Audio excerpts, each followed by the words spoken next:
In this video, we examine methods for solving equations containing trigonometric functions.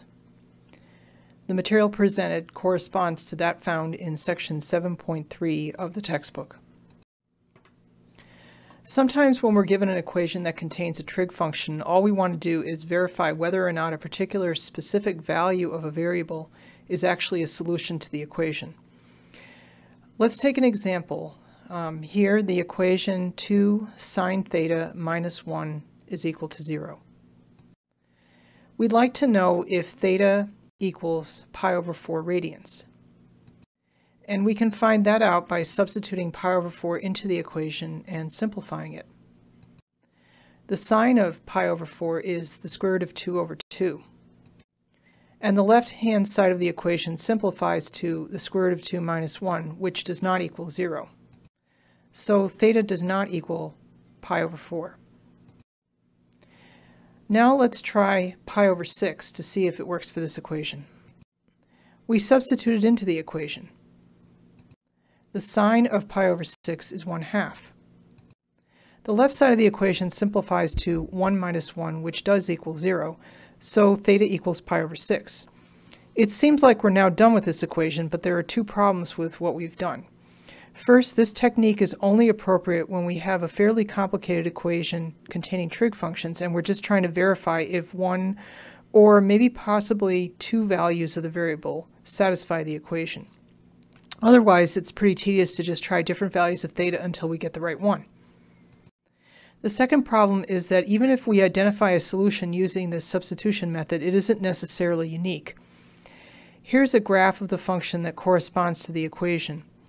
The places where the function equals 0 are the x-intercepts of the graph. Just looking at a single period of the function, say between minus pi over 2 and 3 pi over 2, we see that there are two values that satisfy the equation, pi over 6 and 5 pi over 6. And if we look at the entire function, there are an infinite number of solutions to the equation, and we've tried to list them here. But there's nothing systematic about this list. And we can't even really identify what the pattern is. Given the periodicity of the function, there should be some way to express the solution set to this equation in a general way. So let's develop an approach to finding all solutions to a trigonometric equation in a systematic way. We'll use the equation cosine of theta is equal to 1/2 to help us. When we examine the interval 0 to 2 pi, we find that both the cosine of pi over 3 and the cosine of 5 pi over 3 equal 1/2. But any angle pi over 3 plus an integer multiple of 2 pi will also equal 1/2, as will any angle that's 5 pi over 3 plus an integer multiple of 2 pi. The equations shown in red here on this slide express this idea, and k, as we've defined it, is an integer. The table shows the values of theta that we get as we vary k. We just try out a few different possible values of k. Now let's look at the equation 2 sine theta plus the square root of 3 equals 0, where theta has to be between 0 and 2 pi. We subtract square root of 3 from both sides, and we divide both sides of the equation by 2. Theta has to be an angle whose sine is minus square root of 3 over 2. Since theta must be between 0 and 2 pi, the only values that satisfy this equation are 4 pi over 3 and 5 pi over 3. Now let's consider the equation sine of 2 theta is equal to 1/2, again limiting ourselves to values of theta between 0 and 2 pi. A graph of the function sine of 2 theta is shown, and the solutions to the equations are at the values of theta where the function intersects the horizontal line y is equal to 1/2. We know that in general the sine of x is equals 1/2 for pi over 6, x equals pi over 6 or 5 pi over 6, and if we were just looking for values of x in the given interval, we'd be done. However, here the period of sine 2 theta is not 2 pi, it's pi. Since this is a more complicated case, we'll take a more general approach to solving the equation. We've identified pi over 6 and 5 pi over 6 as solutions, so we write a general solution to the equation ignoring for the moment the fact that we're only looking for solutions that fall between 0 and 2 pi.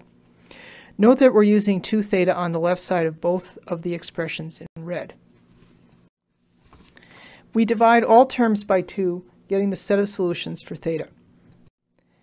As we vary k, we get values of theta that satisfy the original equation, ignoring the bounds on theta. When we apply the constraint that theta must be between 0 and 2 pi, we find that there are 4 values of theta that meet all the criteria. This is confirmed by the graph of y equals sine of 2x as shown. It is intersected by the line y equals 1/2 in 4 places, which correspond to the values in the table shown in blue. Now we want to solve a trigonometric equation that's a little different. For this equation, we'd like to find all the values of theta in the interval 0 to 2 pi that make it true. If we think of the variable of the equation to be sine of theta, we know that the equation is in the form of a quadratic equation. When we substitute x into the equation in place of sine of theta, this becomes evident. We can factor this equation, and we get 2x minus 1 times x minus 1 equals 0. Now we can substitute sine theta back into the equation in place of x. And we see that for the equation to be true, either 2 times sine of theta minus 1 equals 0, or sine of theta minus 1 equals 0. The equation on the left is true when the sine of theta is equal to 1/2, and the one on the right is true when the sine of theta equals 1. The values of theta within the interval 0 to 2 pi for which the left-hand equation is true are pi over 6 and 5 pi over 6. And the value of theta within that same interval for which the right-hand equation is true is pi over 2. We combine the results and obtain a solution set for theta, shown here in red. Because that equation was a quadratic function, it was straightforward to solve. Here's an equation that's a little trickier. We now have an equation that contains both the cosine and sine functions, and we want to know what values of theta between 0 and 2 pi make it true. It would be better if we only had to deal with one type of trig function. With that in mind, we note that there's a sine squared term in this equation, and that there's a trig identity that also contains a sine squared term that we can use, and that's shown here in blue on the right. This trig identity tells us that sine squared of theta is equal to minus 1 cosine squared of theta, and we can substitute that into the equation. When we do, we get an equation that only contains cosine terms. We use the distributive property on the right side to simplify the equation. And then we move all the terms to the left side of the equation. The result is a quadratic equation which we can factor just as we did in the last example.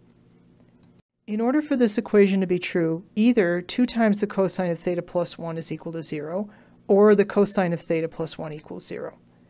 This means that cosine theta equals either minus 1/2 or minus 1. The values of theta within the interval 0 to 2 pi that satisfy the left-hand equation are 2 pi over 3 and 4 pi over 3. And the value of theta within that same interval that satisfies the right-hand equation is pi. The complete set of possible values of theta is shown here in red. Another trigonometric equation is shown here. Cosine squared theta plus sine theta is equal to 2. This is another example of a trig equation that contains 2 different types of trig functions. Again, since there's a squared trig function in the equation, we can use the trig identity shown in blue to help us to simplify. We substitute 1 minus sine squared of theta in for cosine squared theta, and we get an equation that only contains sine theta terms. When we move all the terms to the left side of the equation, we see that this is another example of a quadratic equation where sine theta is the variable. We'll use x to substitute in for sine of theta. It's not so obvious how we can factor this equation, so we'll use the quadratic formula to get the roots. Let's explicitly insert the coefficients into the equation and use the quadratic formula to solve for x. When we do, we see that the quantity under the radical sign equals minus 3, meaning x is not a rational number. This means there is no real solution to the equation, so the solution set overall is the empty set, and theta, there has no real values that will satisfy this equation.